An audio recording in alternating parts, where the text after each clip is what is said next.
Hamas uses Palestinians as human shields. This is something that we hear constantly repeated in Western corporate media. This is despite the fact that all of the Human Rights Watch reports and Amnesty International reports that were produced on what has happened in the past in Gaza have never found this to be true.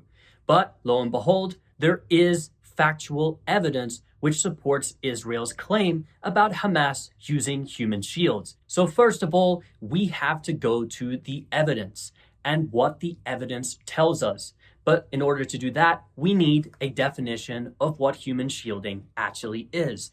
So what does the International Red Cross say about human shielding?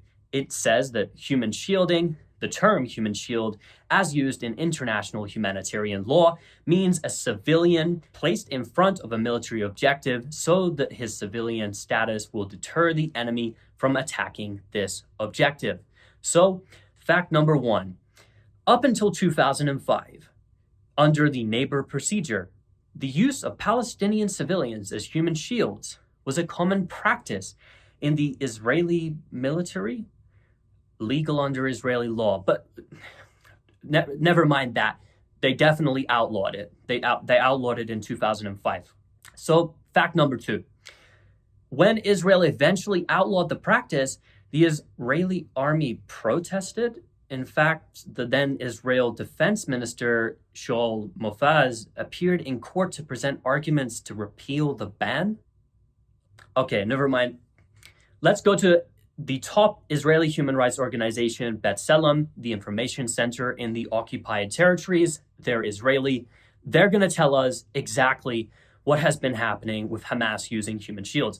And this is what they have to say about the usage of human shields. They say, quote, since the beginning of the occupation in 1967, Israeli security forces have reportedly used Palestinians in the West Bank and the Gaza Strip as human shields, ordering them to perform military tasks that risk their lives. As part of this policy, soldiers have ordered Palestinian civilians to remove suspicious objects from roads, to tell people to come out of their homes so that the military can arrest them, to stand in front of soldiers while the latter shoot from behind them, and more. The Palestinian civilians were chosen at random for these tasks and could not refuse the demand placed on them by armed soldiers. Okay, so that clearly was something in the past. It talks about 1967. We're going to go to what Hamas has been doing now. This must be a mix-up. So, breaking the silence, this is an Israeli soldier group. This is what they have to say about Hamas human shields.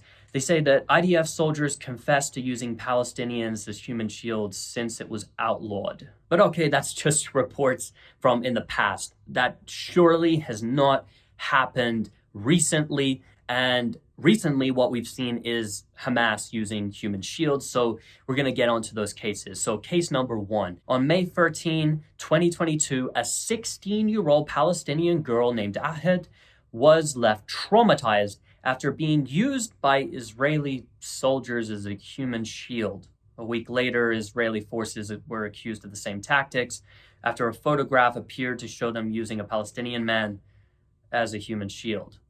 Okay, let's do away with that because we're talking about what happened after October 7. So here is the one documented case where a human shield was used, and it was in the city of Al Khalil in the West Bank.